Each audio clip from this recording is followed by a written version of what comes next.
तो आज हम पढ़ने वाले हैं लुईस ऑक्टेट थ्योरी। तो लुईस ऑक्टेट थ्योरी क्या होता है? Every element undergoes bond formation to complete its octet. सारे जो एलिमेंट होते हैं वो क्या करते हैं? बॉन्ड फॉर्मेशन के टाइम अपना ऑक्टेट कंप्लीट करते हैं। जैसे कि हमारा एग्जांपल है CH4 हो गया, NH3, H2O, HF। जो हमारा कार्बन होता है, जैसे कि हम देख चुके हैं कल कि क्या होता है, कार्बन क्या करता है?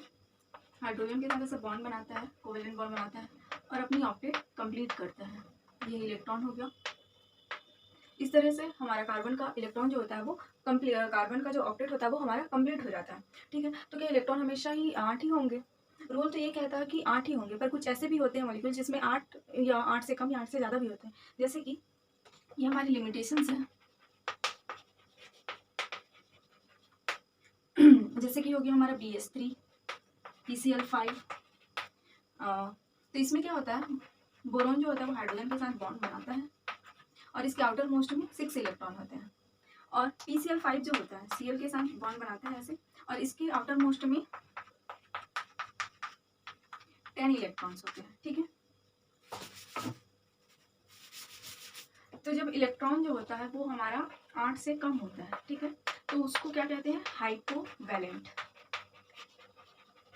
और इलेक्ट्रॉन जो होता है 8 से ज़्यादा होता है तो उसको बोलते हैं हाइपरवैलेंट। ठीक है, तो इसके बाद हम पढ़ेंगे next theory.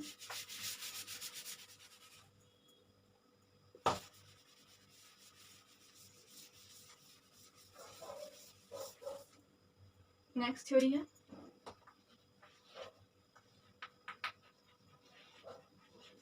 Singlet linkage theory.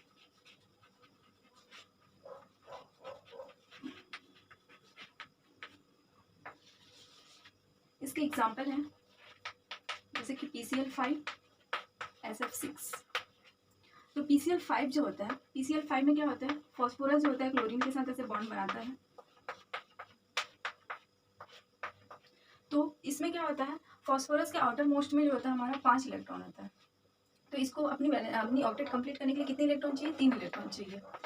तो ये क्या करता है, जो हमारा फॉस्फोरस होता है वो सिर्फ 3 ही क्लोरीन से अपना ऑक्टेट मतलब कंप्लीट करता है, 3 ही क्लोरीन से इलेक्ट्रॉन लेता है। इस तरह से इसकी ऑक्टेट कंप्लीट हो जाती है। पर क्लोरीन के यहाँ पर मान लो ये 2 क्लोरीन है तो उसके में क्या है? 7 इलेक्ट्रॉन है। तो ये क्लोरीन क्या करता है, सिर्फ इसमें क्या होता है कि जो क्लोरीन होता है वो सिर्फ फास्फोरस से इलेक्ट्रॉन लेता है। फास्फोरस होता है वो क्लोरीन से नहीं लेता, क्योंकि फास्फोरस की ऑक्टेट ऑलरेडी कंप्लीट हो चुकी है। तो यहाँ पर सिर्फ हमारा क्लोरीन जो होता है वो हमारा फास्फोरस से इलेक्ट्रॉन लेता है। तो इसको बोलते हैं सिंगलेट लिंकेज। ये जो होता है उसको कहते हैं हम सिंगलेट लिंकेज। ये वाला जो क्लोरीन है इसको भी हम बोलेंगे सिंगलेट लिंकेज। ठीक है, तो इसका प्रूफ क्या है? तो इसका प्रूफ ये है कि जब हम PCl5 को हीट करते हैं तो ये PCl3 प्लस Cl2 में ब्रेक हो जाता है। ठीक है, तो इसका मतलब क्या हुआ कि जो हमारा PCl है, फॉस्फोरस जब क्लोरीन से इलेक्ट्रॉन ले रहा है तो ये जो होता है स्ट्रॉन्ग बॉन्ड होता है, इसी कारण ये ब्रेक जो होता है बॉन्ड नहीं हुआ, इसलिए PCl3 क्योंकि इनको 3 इलेक्ट्रॉन की जरूरत थी, इसने 3 Cl से अपना इलेक्ट्रॉन ले लिया। और जब क्लोरीन जो होता है हमारे फॉस्फोरस से इलेक्ट्रॉन लेता है तो ये जो होता है वो वीक बॉन्ड होता है, इसलिए ये ब्रेक हो गया। ठीक है, इसके बाद इसकी लिमिटेशंस है।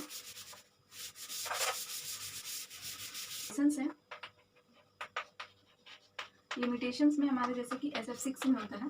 तो SF6 में क्या होता है कि सल्फर के आउटर मोस्ट में 6 इलेक्ट्रॉन होते हैं, इसके 2 इलेक्ट्रॉन की नीड होती है, तो इससे इसका ऑक्टेट जो होगा वो कंप्लीट हो जाएगा।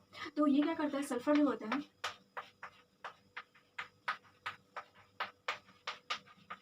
तो सल्फर को 2 इलेक्ट्रॉन की नीड होती है, तो ये क्या करता है, सिर्फ 2 ही फ्लोरीन से इलेक्ट्रॉन लेता है। बाकी जो फ्लोरीन होते हैं वो सल्फर से इलेक्ट्रॉन लेते हैं, पर सल्फर जो होता है वो नहीं लेता। तो ये जो अपना ऑक्टेट कंप्लीट कर लेता है इस प्रकार। तो ये जो होते हैं वो हमारे क्या होते हैं, सिंगलेट लिंकेज होते हैं, सिंगलेट लिंकेज।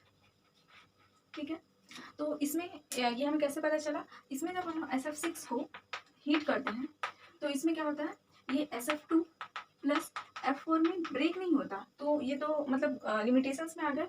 और इसमें क्या होता है, जो हमारे ये ऑक्टाहेड्रल जो होते हैं उसमें सारे बॉन्ड लेंथ जो होते हैं वो सेम होते हैं, इससे PCl5 जैसी रिएक्शन नहीं होती है।